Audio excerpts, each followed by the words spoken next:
good. You can see me okay. I mean, as good as you probably will. You're ugly as hell. I look good. Comb my hair. Beautiful. Beautiful. We're rolling, by the way. We are rolling. So, ladies and gentlemen, we have the one and only Jake Leicht on the podcast. Jake, unity is community. And we're making some cool things happen here.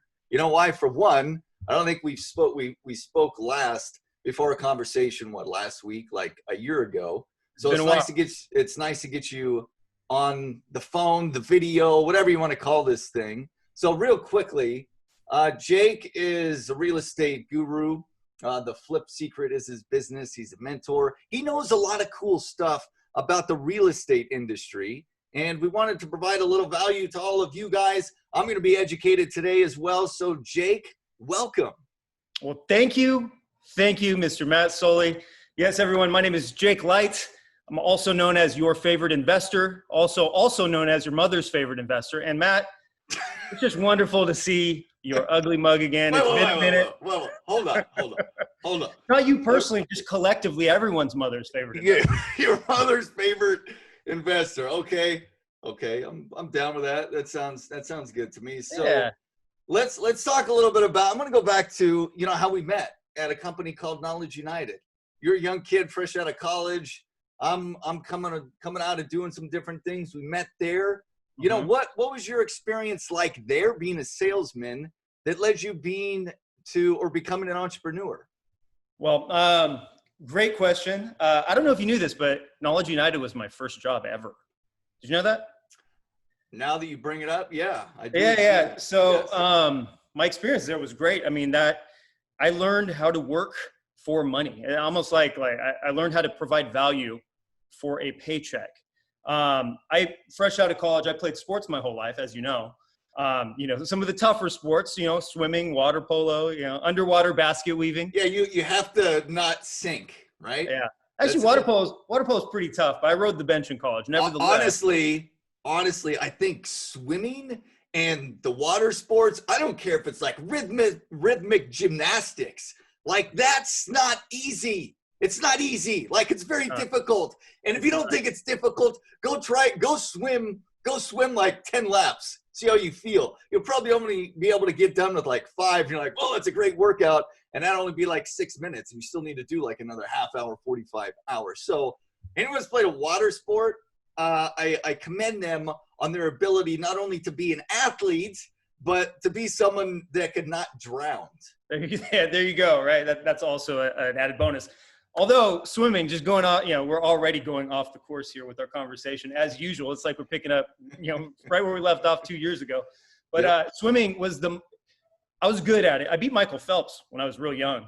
Like, I was 5'10", he was probably 5'11". We were like 10, 11 years old. I beat him. But so you were 11 and he was 1. No. He's the same age as me. I know. John Larson, our buddy, who is also at Knowledge United. There, we had a collection of really interesting people. John qualified for the Olympics in 2000. He swam in the Olympic trials. Yeah, while we were at Knowledge United. But nevertheless, swimming, it's just training for it is wall tag, right? You put your head under the water and you swim miles, and then you don't talk to anyone. You better be right up here if you're going to be a swimmer. Anyway, I swam and played water polo. I got to go back and keep this back on course, or else this is going to be a 7-hour podcast. But I swam, played water polo, and in college I was like a minimalist. I have a business degree. I got my degree by 1 credit. I actually fell short of graduating, except for I taught like a special ed swimming class one summer that qualified as credits. And I got 2 credits for community service, which put me above graduating by 1 credit. So got my degree in business, never had a job. And there was an organization that took college athletes because we trained, right? Even though I was D3, we trained a lot, especially during the summer. And so we didn't have time for the internships that other business majors had. So they taught us how to do interviews, and they set up interviews. They're kind of like a headhunter, but very niche, right? They niche down on college athletes. And people apparently really wanted to interview college athletes, including, our old boss at KU, at Knowledge United. And so I memorized a script, right? Like, I had no idea what I was doing. I had anxiety. I had a suit that went like 3/4 sleeve, like way too small for me. I'd never worn a suit before, but I knew I practiced how to do an interview. I got job offers from every single one, and Knowledge United was the best one for me because it was a small business. The intention was to learn how business worked in general. And if I was going to be working directly, have like a direct, like personal relationship with the owner of the business, and, there's less than 10 people that work there, that would be a really good experience. And the money was good too. So yeah, let's talk about that a little bit. Cause I know for me, I learned so much from Mike and Ben, who are the owners of Knowledge United. And a big reason was worth more than my business degree, by the way. Yeah. And why? Because I was thinking about this. I'm like, why was that experience so valuable? And not that the other experiences that I had as a salesperson selling wine and spirits, and then being a sportscaster for a little while, that, coupled with working at Knowledge United for almost 6 years, that experience was almost invaluable because they provided us with the freedom and the flexibility to make things happen. So we were building partnerships, building relationships, and then providing a solution to our customers. And we're kind of doing that, not necessarily on our own, but on our own. And in addition, the responsibility thing, accountability thing, commission only for the most part. Talk about that experience. Well, dude, I mean, that's a good way to put it. Like, I think Gary Vaynerchuk called what we did, or something similar to it, being an intrapreneur, right? You don't own the company, but you run your territory or your vertical or whatever it is as if it was your own business. And that's what we did, and we got paid accordingly. I mean, I know that based on what I would collect, I would have huge months, and I would also have months that was like next to zero because it was a profit sharing, like straight up profit sharing type structure. And so I learned real quick that, you eat what you kill, right? And so you have to hunt every day. And I mean, like I said, that experience, probably the first year of that experience especially, was more valuable than anything I've seen, because not only were we able to run our territory the way that we were, but the owner, our bosses, Ben and Mike, they were still selling. So we could model what was working with them, provide solution to other people. It's like, it was definitely eye-opening to see how creatively you could make money. I mean, we were running territories 2,000 miles away from where we live without ever going there, working with huge corporations by grinding the phones and being idiots with each other in the office, having a good time, So that taught me the value of having an open mind, being creative in business, being able to pivot was super important. The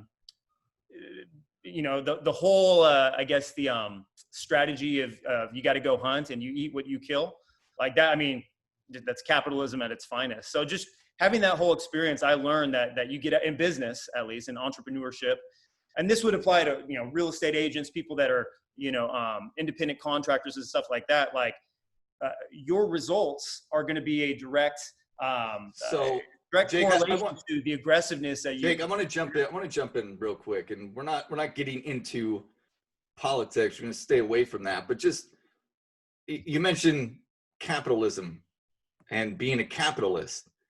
Why do you think in this day and age there's a negative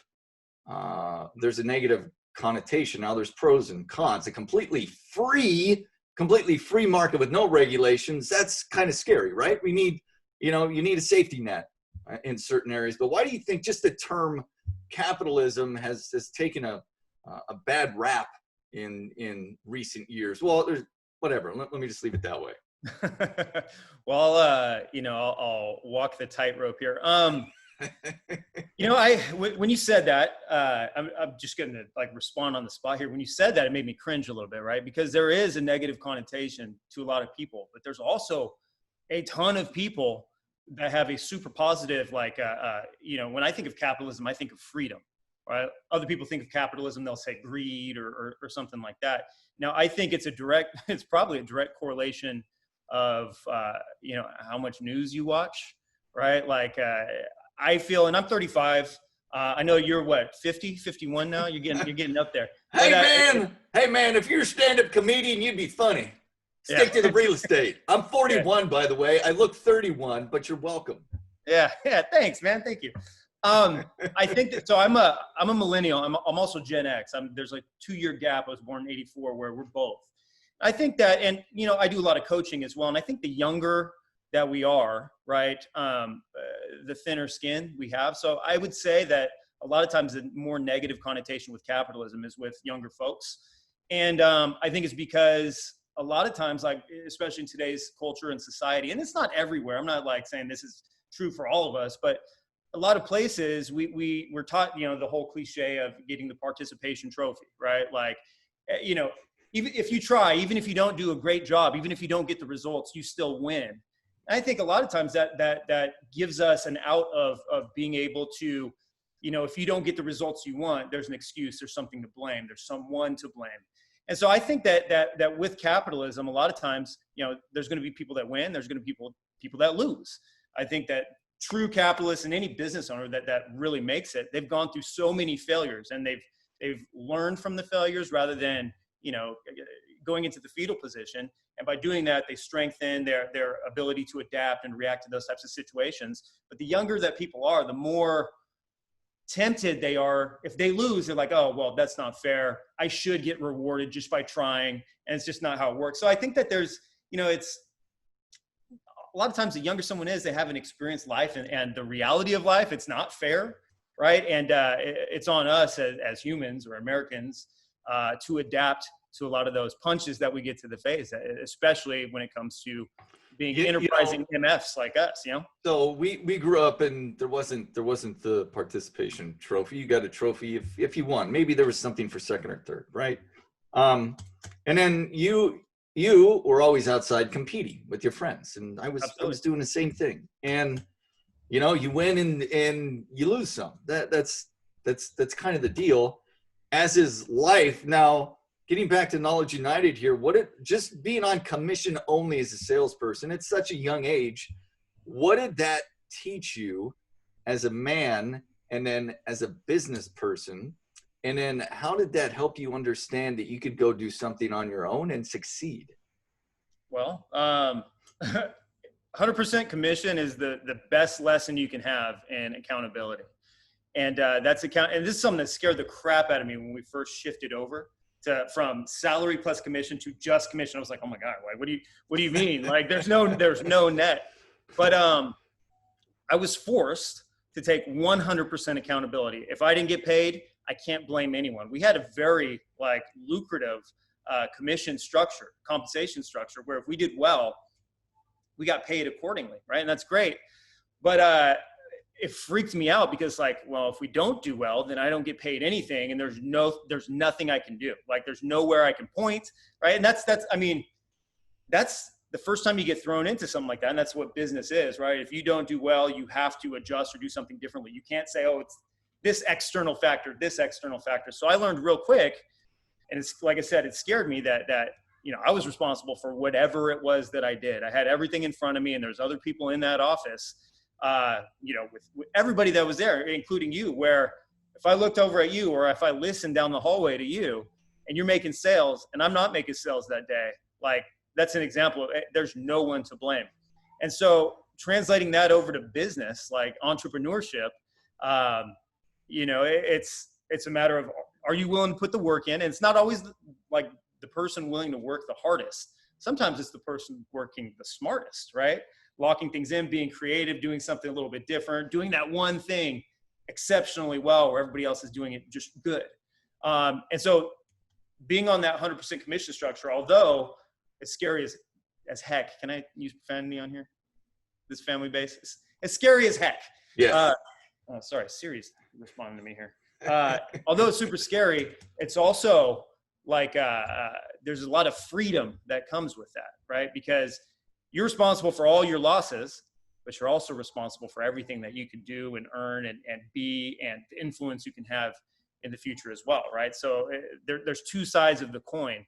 And so 100% commission taught me, rather than playing defense, like, oh my gosh, what if I have a terrible month? What am I going to do? How am I going to prepare for that? Instead, it's like, how much can we push this? Like, I had months while I was working for that company where, I made more, without getting into specific, I made more than a lot of my friends were making per year on certain months, because that month I was willing to do something different, get creative, work on this big deal, and have it pay off. So once once you're thrown into something like that, or in business in general, once you switch from playing strictly defense to really understanding how much potential is out there, I think for me, that's something that just opened everything. I mean, I've had failures in the business world, but I've never said, oh, I just want to play to not lose. I just want to play to not lose. It's like, So what happened psychologically after you got a check for the first time that was over $10,000? What did that do to you? And I mean, you were, how old were you? 20, 23?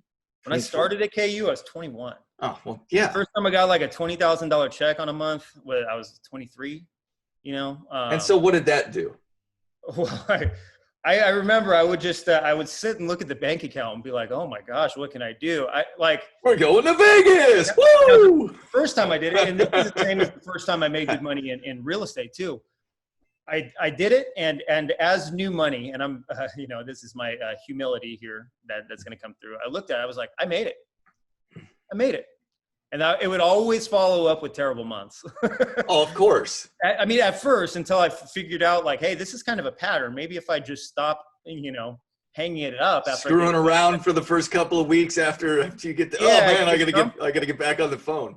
Yeah. So once I would see that for me, and I think it's because it was new money for me, right? Like my family had never seen anything like that. Everybody was 9 to 5 salary. Like you want more money, get time and a half with overtime, and hopefully at 65 you can retire and have a good pension or whatever it is, depending on your job. But yeah, at first I would hang it up for a couple of weeks, and then what my input would affect my output a couple of weeks later. I've learned once I got into real estate that, you're working today for your tomorrow money. It doesn't come right away. You're not going to do a test, turn it in, and you get your results back that day. Usually it's at least a couple of weeks.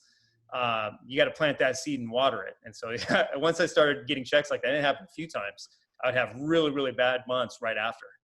So you wound up leaving, what was it, in 11? Did you leave after 2011? Yeah.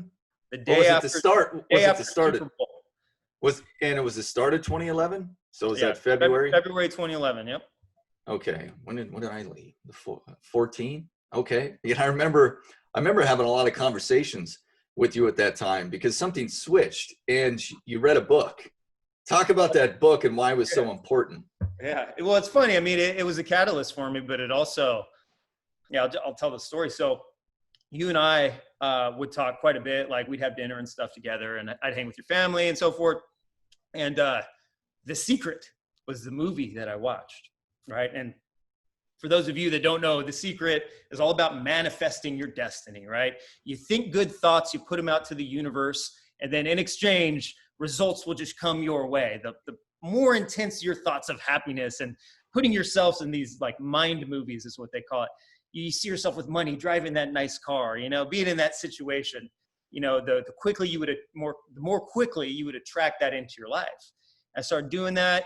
I started getting in a really good mood, and I was like, oh yeah, I just see myself. I feel happy in this situation of me being a millionaire, right? I know I can do it. I see all these people doing it. Social media started becoming more and more of a big thing. But you didn't just think it, you took action, which I think is an important.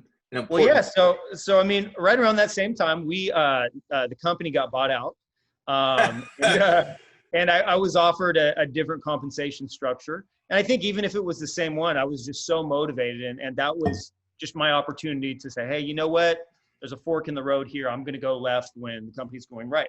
And it was the most empowering and the most scary thing that I had ever done. But I just had these like strong emotions behind it, right? Behind this move. I knew it was right. I've been talking with people about it. And I talked to you quite a bit about it. And I was just like, I got to do it. I got to do it. Everyone around me, except for you and like there 2 or 3 other people, I made that move. They were like, no, you have benefits. You have like a good thing going on. You have security. You have safety. I mean, my family, my mom, and I'm a mama's boy. She's like, Jake, no, hey, you really need to rethink this. And I was like, no, I'm going to go out and do it. And right at the same time, I was also reading a book by Tim Ferriss called The 4-Hour Workweek, right? So a combination of The Secret, which says happy thoughts, get happy results, right? And then the 4-Hour Workweek is you can leverage relationships with like virtual assistants. Like there's a way where you can get maximum results with minimum input, right? for me, as a habitually lazy person, I was like, this is great. I'm just going to do that and work 4 hours a week and become a millionaire. And so I quit and I started a new company in February 2011. And by September 2011, I was broke because I was thinking these thoughts. I was like, oh, I know I'm going to do it. I was writing these sticky notes, putting them all over my house. Oh, you can do it today. So the first company, if I remember correctly, and we're going to get into all the real estate stuff. That's cool, everyone listening, watching, we're going to get into all this stuff. It's just interesting stories. So if I remember correctly, Jake, it was Strategic Sidekicks. Right. What was the reasoning behind that name again, and what were you doing? Yeah, so I read this book, right, the 4-Hour Workweek that we were talking about, and it talks about virtual assistants, and you can get somebody to help you with some of your administrative tasks that maybe are bogging down a bunch of your schedule, so you could focus on what you do excellent, right? That you're one thing. That was kind of the messaging behind it. And so by starting Strategic Sidekicks, I went and created relationships with a bunch of virtual assistants, and I was brokering that relationship to entrepreneurs that might have needed help or didn't have enough hours in the day. Right around the same time, met a girl, fell in love with her, and we were hanging out, and her and all of her friends were like, oh man, this guy, he's really bold. Wow, he quit a job and he's like working on his own business. She had just got out of medical school, so they were just getting into they were all just getting their first jobs. And they're like, oh, this guy's already been in the job force for 5 years and blah, blah, blah. And now he's starting his own company. They're like, oh, this is great. And I wanted everybody to think it was great. I was having a good time and I was working at it, but we were also going to dinners, going to Vegas, I wasn't watching the funds that I had saved from the previous job. And Jake, hold on. My daughter needs that. What's up?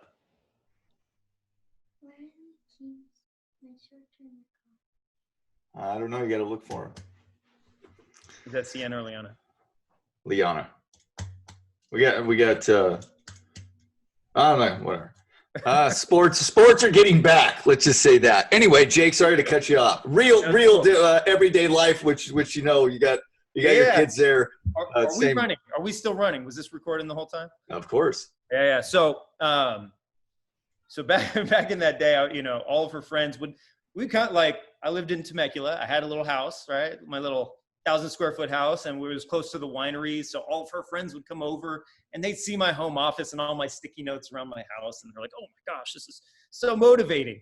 And I'm just going, I loved it. Carlene really enjoyed it too, because I was getting along with her friends. I fell in love with her. And all of a sudden I'm looking at my bank account, like, oh gosh, this is getting low. I need to figure something out here. These happy thoughts aren't really paying the bills, buying these dinners. And do you want me to stop here? Because this is how it transitions to real estate. No, go. So I started getting super scared and pissed off, and I was like, I don't know what to do. Never was taught, because a lot of what I did, I watched the guys at Knowledge United on how they would run the company, and I tried to structure it in a similar way. But I'd never seen them fail. So I was like, what the hell am I supposed to do? Oh my gosh. And I was so humiliated and pissed because I'm like, every day that went by, in my mind, I was like, well, yeah, the financial situation sucks, but everybody said, don't do it. It's, you have a consistent income with the company. And I did not. I declared that I was an entrepreneur, that I was going for it. And I did not want to have to go back with my tail between my legs. Like, dude, can I please have a job back? Oh my God. I failed. You were right. A lot of people told me that they didn't think I could do it. And they were looking out for me. They weren't trying to knock me down, but they're like, oh, I don't know. Are you sure this is the best decision? And so I was, and I would never recommend to anyone to do this, but I was sitting there one night and I was scared. I was freaked out. I was like, dude, I got less than $1,000 in my account. I don't know what I'm going to do. I was writing on a piece of paper, and I remember like it was yesterday, because I had all the lights on in my house and everything seemed dim. And I felt numb, right? And everything was like really slow. Wait, you were down to your last 1,000 too? Yeah. And so I'm sitting there and I'm like, oh my gosh, what am I going to do? And I'm trying to get some type of energy, brewing pots of coffee, trying to drink coffee, trying to get a buzz or something, just I need to figure something out, pen and paper. I started writing my failure plan.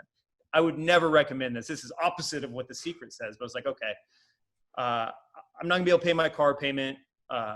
What am I gonna do? How does that look? Who am I going to go and ask for a job from? Am I going to work at Starbucks? Am I going to go work at Home Depot? Am I going to try to go back and beg for a job back? What does foreclosure look like? I have no idea what it means, but I bought this house in 2009 and like, you know, the payments aren't that bad, but if I lost everything, I know that if I don't pay my bills, foreclosure happens, right? Had no idea what that was. And so I'm looking up, how does this work? How much time do I have? And I saw an article that says like 90% of self-made millionaires in the United States have their hand one form or another in real estate. Now, I don't know if that's true. Like there's no like footnote that says, hey, refer to this government website. And it's true that 90% of self-made millionaires, but I knew that I wanted to be a millionaire, and I knew that I had to be self-made because my family didn't come from money. Like we weren't money in our family. And so I was like, oh my gosh. And so I was digging deeper. I was trying to look on Zillow, like, hey, like, you know, what's going to happen? And on Zillow, this is what changed everything. First seeing that article, and I made note of that because, like, look, I want to be a millionaire. I need to figure something out. On Zillow, it said there's what's called a Zestimate, okay? And it tells you like how much your home is worth. Zestimates, by the way, on Zillow are complete BS, right? They're terrible. They'll tell you your home is worth $100,000 and it's really worth $400,000.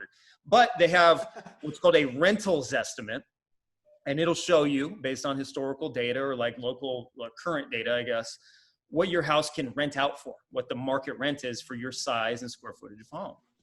And I saw on there, like my mortgage was like $1,000 a month. And I saw there that I could rent it out for $1,550 a month. I was like, wait a second. If I don't pay my bill, I could just go and crash on someone's house and make $500 a month for someone else to live there. And they're going to pay my mortgage and give me $500 on top of that. I was like, whoa, okay. And so anyway, I went along writing my failure plan and like doing all that stuff. And like 2 or 3 days later, something like that, I'm at the home office, right? In my gym shorts and like arguing with the client because I'm just so frustrated. I'm just never been in that situation before. I'm freaked out. And I never did this, but I turned everything off, like turned the computer off. I was like, no, this is such BS. Like I hate what I'm doing now. And I'm just so much pressure on myself. And I turned on the TV and it's a freaking infomercial from one of these dudes from HGTV with perfect teeth and slick back hair like a car salesman. He's like, hey, you want to make money in real estate? No money out of your own pocket? I was like, yes and yes, right? I don't got any money. Like, can I buy a house for $1,000? So he's selling a book, right?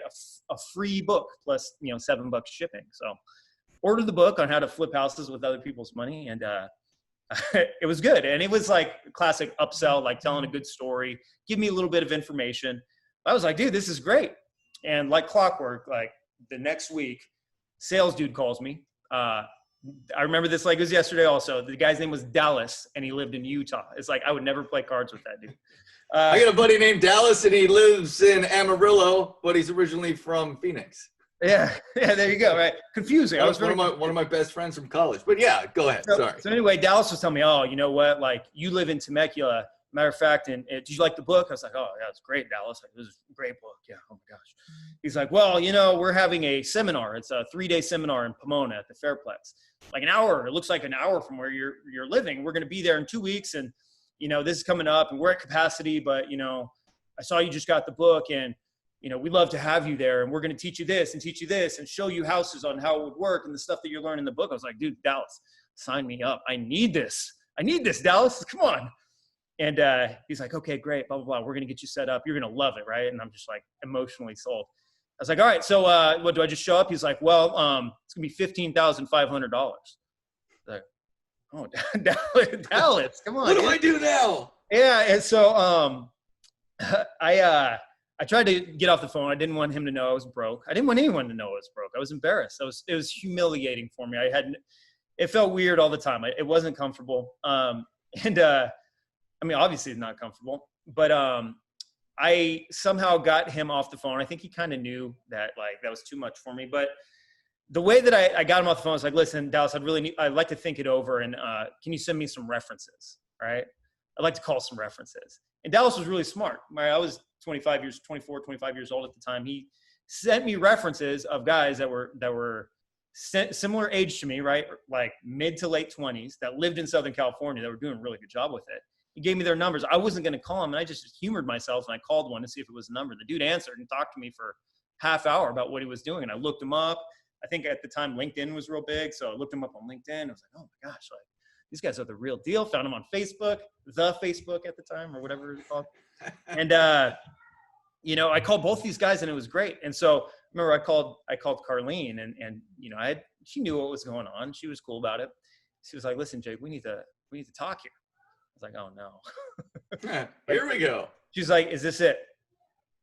I was like, well, you know, like I really care for you a lot. And I really hope not. Just one failure doesn't mean that, you know, we're going to get it back. We're going to get it back. She's like, no, Jake, is this it? I was like, oh man, she's breaking up with me. Oh my God. I was like, no, I mean, I can do this. I swear. Just, you know, like, believe in me.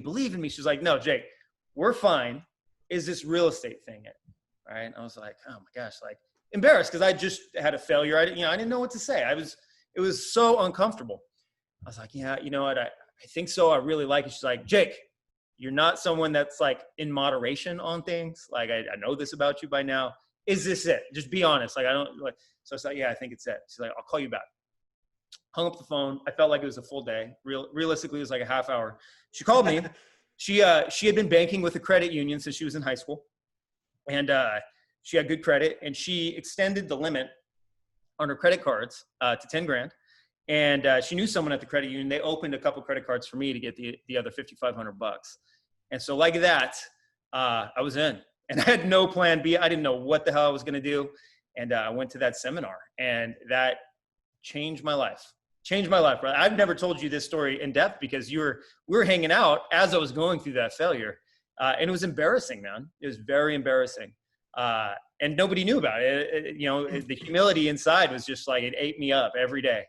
And I went to the seminar. I learned, you know, I mean, at this point, I learned the basics, right? I paid a lot of money for the basics, but the basics were all I needed because I was just on fire. It was like something new. I had a second chance.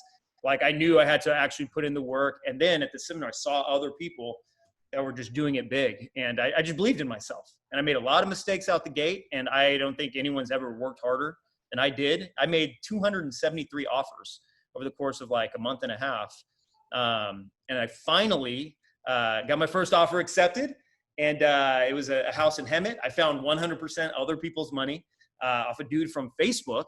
He was like a 55-year-old dude that lived in Detroit, had never met him, talked to him on the phone a few times. He funded the deal, all the rehab. He overfunded it. So I actually had enough to pay some bills. And this all happened in September of 2011.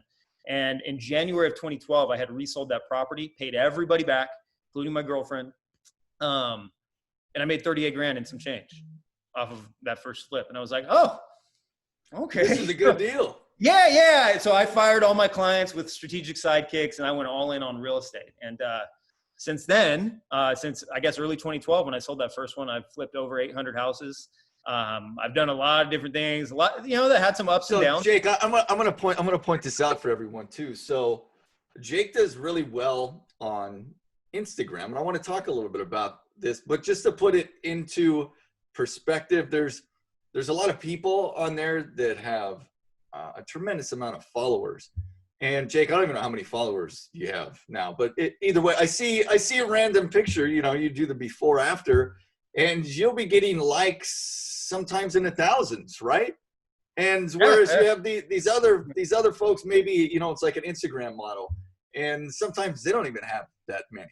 So just, that's my way. Sometimes those Instagram models have a lot more though. I'll tell you that much. Yes, they do. But you know what I mean? Yeah, so no, I know. Whatever it is that you're doing, it's working. How did you make that happen on that platform? Well, so if you fast forward 2 years ago, right? I was 6 years into real estate at this time. I went to another conference. Carlene actually went with me, and it was a marketing conference. And they were talking about the different platforms and how consumers essentially consume on each platform. Like YouTube is more like a long form talk show. Facebook is like like they just showed, you know, the average amount of time that people looked into the different things. And I was using all of them, not really knowing what I was doing. But once I got to Instagram, once I saw the amount of like engagement that I would get, not only likes, but more importantly, like people commenting and reaching out and asking questions. I started learning hashtags and stuff like that. it blew up for me. When I was at that seminar, they said Instagram is the best one because with Instagram, they can't really go in and sit, like if you have a certain amount of followers on Instagram, you have a feature on your stories, right? Which is swipe up, right? I think once I got 10,000 followers, I could have people swipe up and I can direct them to any link I want. I could direct them to my investors page. I can direct them to, I have a mentorship program. I can direct them to that. I could direct them to something that's just complete misinformation, right? That Facebook does own Instagram, but Facebook as a platform, if I was to run an ad through Facebook, they would go and they'd be like, absolutely not, like this, you can't do this, right? Like we're not going to be enabling you to run something that's disinformation. But with Instagram, you can just swipe up, nobody checks it, it's not audited, and gosh. So how did you get to 10,000? I posted a lot with hashtags. I listened to a podcast where somebody said that with hashtags, if there's a hashtag where the sweet spot is right in between 100,000 and 200,000 like active posts on that, then that would be the sweet spot. And I just started testing different times of day where I was posting different types of before and after pictures, long captions, short captions. Do I put the hashtag in my caption, or do I comment on my own post and do the hashtag? I found what was working for me. Like at that time, and it's changed since, but at that time, if I posted something between 4 and 6 p.m. as a before and after picture, and I had a very long form caption with my hashtags that are around 100,000, 200,000, instances of it, that was my sweet spot. And I would gain 400, 500 new followers by posting it like that. I like hacked the system, right? And so for a month, I was posting on a regular basis before and after pictures between 4 and 6 p.m. and writing the long form thing. How many times per week? At that point, I was going like 3 to 5 times a week. I just didn't have a ton of content. I would work really hard on like my messaging and my communication, making sure it was like very clear and concise. I started realizing that my messaging was good. I would get way more followers when I'd have also a ton of people telling me I was either bad for this country, a terrible person, my stuff was fake, I'm terrible at my job, the before and afters looked bad. Like the more I would get hate and negativity on those posts, it would freak me out. It was like my biggest fear was on going on Instagram or any of these platforms was, the criticism, the haters, if you will. And I quickly learned once I looked at the analytics for each post, which anybody can have that. You can see how many follows you get, how many engagements. You can even see based on your audience, like there's a insights tab where you can see what time most of your followers are most active in the day. But the posts where I would get like the most just vile, nasty, mean comments, it also gain the most amount of net followers. And so I was like, okay, well, I could look at it as I'm putting myself out there. But then I also looked at it as, well, my messaging is getting better because the people that are hating on me, they actually understand what I'm trying to say, right? My message was clear, whether they liked it or disliked it, that's none of my business. It's just they understood what I was saying. And so that's how it really got to, 10, 15,000 at first. That was just, that was last year. There's a couple $100,000 now. So that's awesome, man. Yeah. That's super cool. So, we're working with our business. We're starting to work more with real estate agents, right? And obviously they have a lot to do and they have a lot on their plates. What's some advice you can offer to real estate agents that, whether it's commercial or it's residential, what are some of the things that they can do to continue to help build their business? Or if they're just starting out, what are some of the tools, techniques that they can start to incorporate? Yeah, absolutely. So, as you know, disclaimer, I'm not a licensed real estate agent. When I flip houses, I don't ever step foot inside. I'm not an agent. I'm not a contractor. And I actually don't even use my own money, right? But I use a power team of private lenders, licensed contractors, and real estate agent. A real estate agent is an integral part of my business. With that being said, although I'm not an agent, I've seen what works for our residential flips really, really well as it comes to social media. Just outside of social media too. But as it relates to social media in general, video content is huge. And a lot of agents, a lot of people in general are really freaked out about video content, like recording a video. Even if you're a great speaker, and you don't have a problem with this, right? You have a pretty robust background in speaking on camera, but I know that I wasn't freaked out about speaking, and then all of a sudden you turn a camera or a phone on. Jake, just to build off of that, because we started this podcast and it was just audio only, and one of the reasons why I only wanted it audio to start is because once you start incorporating the video, then there's all those other assets that you got to break up from, say, this one interview, and I knew that's just going to be more time to put it together, more money, whether I do it or have other people do it, right? And so I'm like, the audio, that's good. But the first one of these that I did, the video cast, whatever you want to call it, it was so much freaking fun. And I'm like, why haven't I been doing this the whole time? Because it's more fun when I get to see you, you get to see me, and it's just cool. So yeah, to your point, you probably just have to go do it, right? And we're Absolutely. just trying to build this. I don't know what the heck's going to happen with it. Whatever. If anything, if we can provide some little tidbit of value to someone each and every week or each and every podcast, then I guess we're doing something good, right? Absolutely. I got you, brother. But hey, Sully, you're Matt Sully. I don't know how people refer to you on here. Sully. I know you as Sully or the Solstice. So you're a different breed, right? Like you get off on this stuff. And I don't mean that in a weird way. Do. But you enjoy being on camera. And I do too now at this point. But a lot of people, that's their biggest fear. I teach a lot of people this game. And you had to train yourself. Absolutely. And I think part of it is, well, all of it is being cool with being unbuttoned, if that's you, right? You don't have to pretend that you're somebody that speaks perfectly, that doesn't stutter, that tucks in their shirt and wears their Dockers up a little bit too high. Like, you don't got to be that guy. You have to be a real, authentic person speaking to people using your tonality, like your verbiage, whatever your like the way that you speak, the pace, everything, like your body language, you doing all these flailing arms and stuff. You have to be cool with being you. Understand, not everyone's going to like it, but what you're trying to do, if you're using social for business in general, people are going to be more attracted to an authentic, sometimes vulnerable, usually imperfect character than somebody that's like, hey, my name's Jake and I sell houses and I flip houses. And do you want to learn how to do this with my team? Like, I don't talk like that. Sometimes I let those F-bombs fly, and sometimes I stutter or completely lose my train of thought or have too many, You're human. Yeah, exactly. And people relate to that. And I listen to the stuff and watch the stuff, rewatch it, whatever. And I'm like, man, I thought my vocabulary, the amount of words that I could process and verbalize was so much better than it actually is. But it's a constant critique. It's like, well, how am I going to get better with this? How's it going to evolve? But we all do it. And I think that's just kind of speaking to your point. Can I give you an interesting side note? Yeah, of course. I think it's approximately the last 50 years, people have broken down transcripts from presidential campaigns.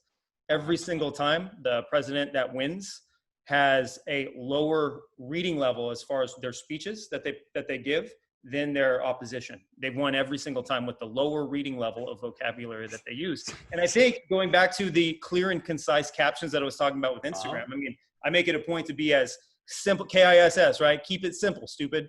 I don't try to use words that are outside of my scope or my range. Matter of fact, I try to dumb it down or say stuff with, the fewest syllables in my words as possible, right? If I'm out there trying to use big words, some people aren't going to understand what I'm saying. And if I isolate people that could potentially use my content for their benefit, then I'm not putting my best foot forward. But I can tell you what, the people that have 30th grade reading levels are still going to understand what I'm saying if I break things down to be a 4th grade reading level.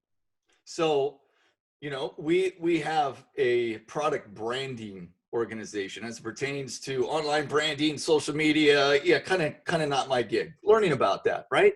But I know with product branding how important it is to represent yourself in a positive manner and just bam, right? You have a canopy out there, photo backdrop, tablecloth, banner flag, photo backdrop on. I love these. It's just fun. Mm-hmm. And how important is it to have those types of things with your business, along with having a presence on social media and having a pretty good following and brand online? Well, it depends on who you're talking to, right? Like for me as a real estate investor, my branding isn't that important. You're talking to a real estate agent, their branding. I mean, there's a reason that for so many years, which by the way, I think this has completely changed and a lot of people are dinosaurs if they're still doing this, but there's a reason that people were putting their faces on bus benches and on the side of a bus that goes by and on a billboard. Now that can work, but social media allows people to do that and reach a lot more people for a lot less money. So I think that kind of depends on what the business is.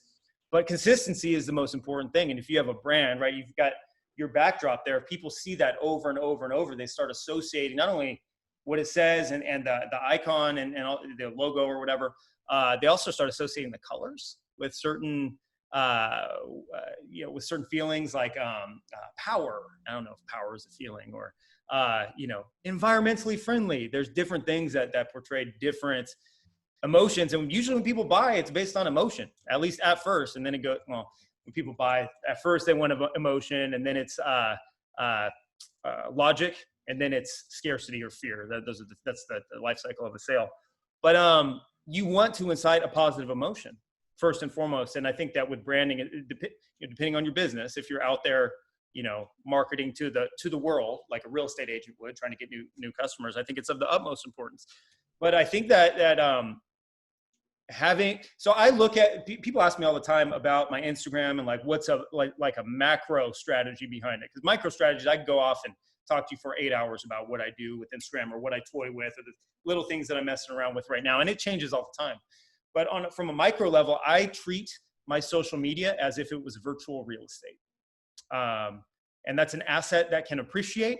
It's an asset that can pay you back tomorrow money, depending on your content. All it takes is one piece of content that if somebody goes and starts checking out your page, they can scroll back to 2 months ago. They see that one piece of content. They'd be like, oh, this gets me, like this hooks me, right? So treating it as virtual real estate, I make sure, this is a metaphor, of course, but I make sure that my lawn is always mowed. If there's weeds growing, like I make sure to remove those weeds. And I'm always making, in house flipping, right? Like there's three main things. You got your curb appeal, you got your kitchen, you got your bathroom. On my virtual real estate, I want to make sure that, my video content, I have a call to action somewhere. B, I'm showing my personality. And C, I have a clear and concise message. I mean, if I could do that with everything that I put out there, then my real estate's going to do nothing but appreciate. Specifically with Instagram, with Facebook, you got to scroll down for 2 minutes in order to find something. If you're posting on a regular basis, if you want to find something that I posted 2 months ago, you look at my Instagram, you go down a little bit, it's got the little grid thing. Usually I have like a headline on there because that's what somebody's going to click on. They'll click on it based on some like interesting headline that I post or ironic headline or something. So Jake, you have your mentorship program, and I want to get in that in just a few minutes. We're kind of up against it here. Yeah, but, man, I'm going off in 100 different directions. No, that's good. I love it. It's all valuable information in my opinion. I think everyone who's listening, watching, there's going to be significant takeaways from that. So if you're a real estate agent, why would they work with someone like you? What value do you bring to them? How does it work? Importance, that type of thing. Okay, you're just talking about me as an investor? Yes. Yep. Well, today's investor is a lot different than, even a couple of years ago, just because of what not social media, but technology has done. Social media is a part of that. But for real estate, like when I first started, in order for me to get information on a property that I wanted to purchase in order to flip, I would have to network with a real estate agent, right? That real estate agent would have to think that I knew what I was talking about to the point where they're okay with sending information from the MLS, which is something that only licensed agents have. Then I could analyze it based on that, make offers through that agent. If I'm buying something from the open market, which 80% of what I buy is on the open market. Today, Redfin gives us a lot of that information, right? Like the MLS, instead of going to real estate agents to disperse, that's a part of it, but it also goes to Redfin and Zillow and Trulia, where I have apps on my phone that I've programmed in certain neighborhoods strategically to send me leads while I sleep, right? And so today's real estate investor, a lot of the old timers don't necessarily feel comfortable working with us because we leverage technology as much as we do. But I would say, if I was to give a value proposition to a real estate agent, I would say, I mean, if they're trying to make money, it's like, look, if you buy with me, you get a commission on my purchase. If I flip the house and I sell with you, you get a commission, even possibly a double commission on the resale. But I think the main thing is time, right? Like, you don't have to, if you're buying from me, I'm buying it from afar. The way that I teach folks in my mentorship group, we're buying remotely, right? Because trends you can now find on these types of apps, and you can get contractor bids without me being there at the property, right? It's a numbers game. But if you compare me looking at everything through my phone, right, through an app, a free app that everyone has, and being able to analyze numbers and pull the trigger on making an offer on a property, a cash offer that I have, other people's money to be able to come and fund that deal. Would somebody rather do that and possibly make 3 commissions on that? Or would they want to, a local family in the neighborhood that's looking for a new house, and they're only available on weekends, and you show them 10 open houses every weekend for the next 4 weeks, and then they make an offer, or then they want to think about it, and then they make an offer on a property. I mean, I make multiple offers every day, and the agents that I work with, I mean, there was an agent in 2019 that did like 46 transactions with me in like 2 neighborhoods in 1 city. He made multiple 6 figures without me ever stepping foot inside that neighborhood, right? Inside that city. And so you have to, I guess, determine what's more valuable, right? Is your reputation of just working with people local and doing things the old way, is that what you want? Or do you want to make more money by spending less time and being able to make it a volume? Again, what is your time worth? And people bring this up all the time. Have you given yourself a value for your time, like an hourly rate, right?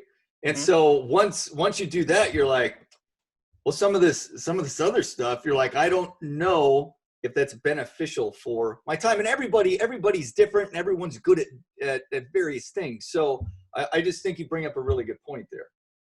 Well, thank you, man. I appreciate that. You're quite welcome, Jake. Yeah, man. I mean, this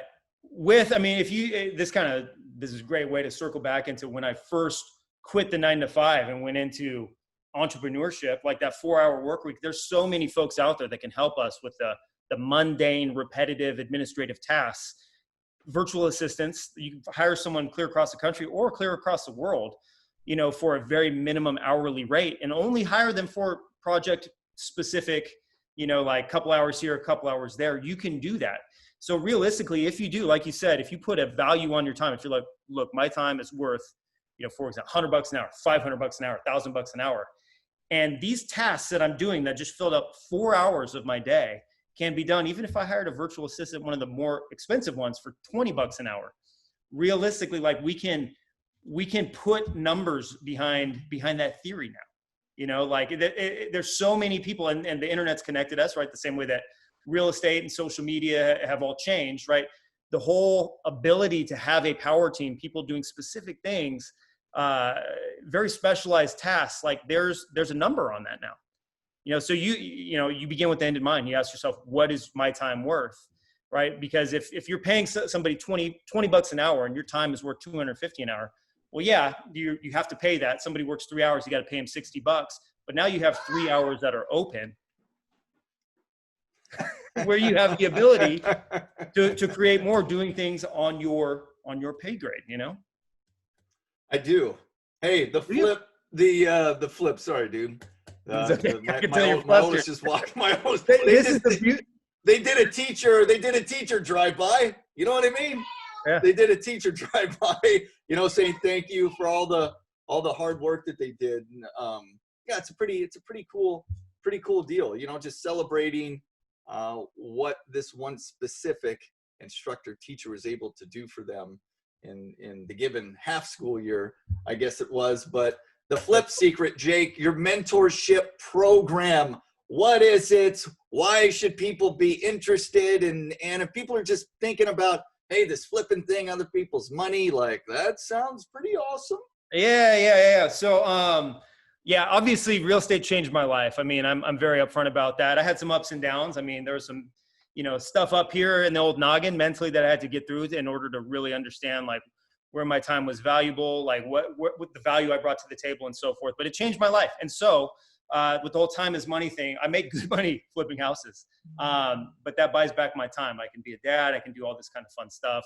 I'm the only dad on a Tuesday afternoon at noon that can go to my daughter's, swim class.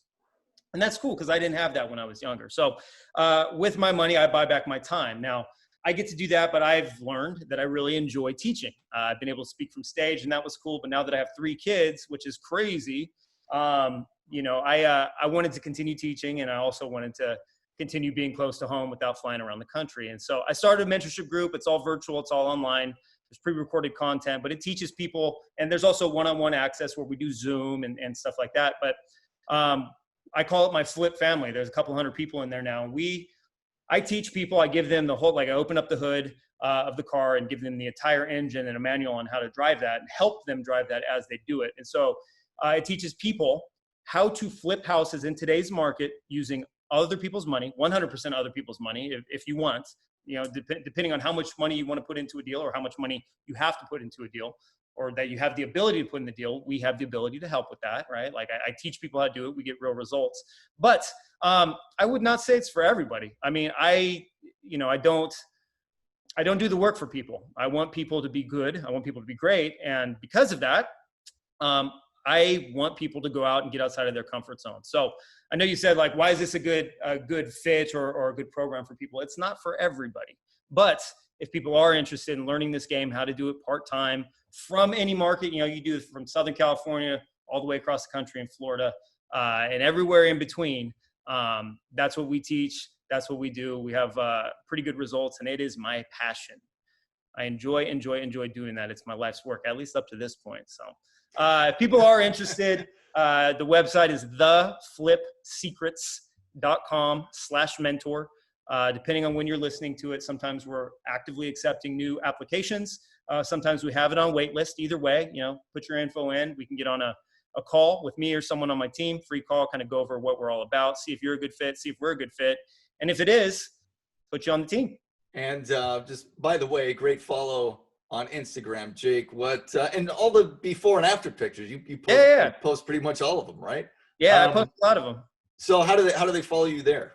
So it's at Jake Leicht. It's JakeLeicht.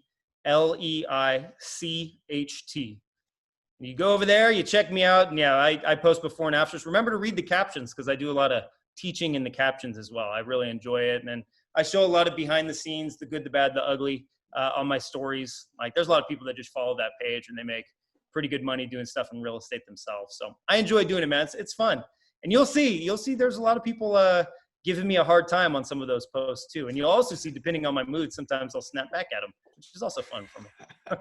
That's the fun part. That's the fun part, right? I enjoy it. Well, Jake, we could go on for hours because obviously both of us like to talk, and it's just fun catching up and talking business, family, sport. Well, we didn't even get into sports. That's a whole nother deal. We're gonna have to do this again to talk about all sorts of stuff. But just remember the hashtag Dean Spanos created the coronavirus. Tell that to your friends. It'll spread all over the place. Anyway, man, loved catching up with you. Let's do it again. Also, everyone follow Jake on Instagram. Check out everything that he does. I've known this guy for years. Very genuine individual. Love you, buddy. And heck, man, have fun on your vacation. Yeah, man. Love you too, Sulli. I like what you're doing. I'm always keeping tabs, even if we're not talking. And I appreciate you and the message that you're putting out there and the positivity you're sharing. There's so much opportunity out there if we're only willing to get the right ladder to pick those low-hanging fruit. I mean, there's so much we could do. It's a matter of taking action, finding that ladder, and freaking climbing it, So. Heck yeah.